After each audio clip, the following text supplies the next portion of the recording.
7000 வருடம் பழமையான கோயில். ராவணன் வந்து வழிபட்ட ஸ்தலம் இது. முதல்ல வந்து பார்த்தீங்கன்னா ஆகாய கங்கையில இருந்து வருது. கொல்லிமலை வந்து அரப்பளீஸ்வரர், அது வந்து ஈசான ஸ்தலம்.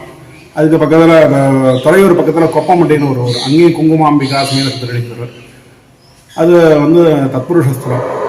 அதுக்கப்புறம் இங்கே திருத்தலையூர் குங்குமாம்பிகா சமேதீஸ்வரர் வந்து அகோரஸ்தலம். இதுக்கு பக்கத்தில் வந்து தின்னக்கோணம்னு ஒரு ஊர், சுயம்பு சூதீஸ்வரர், அது வந்து வாமதேவஸ்தலம். அதுக்கப்புறமா வாத்தலை பாதாள ஈஸ்வரர், அது வந்து சத்யோஜாதஸ்தலம். ராவணன் இந்த தலத்துக்கு வரும்பொழுது ராவணனுக்கு பயந்த சப்த ரிஷிகள் வந்து இந்த ஆலயத்தோட தலவிருட்சமான இந்த மருத மரத்தில் வந்து ஐக்கியமானதாக சொல்லப்படுது. இந்த மருத மரம் பார்த்தோம் அப்படின்னா சுமார் 7000 ஆண்டு பழமையான மருத மரமாக காணப்படுது. இந்த மருத மரத்தில் இருக்கக்கூடிய முடிச்சிகள் வந்து சப்த ரிஷிகளாக வந்து காணப்படுறாங்க.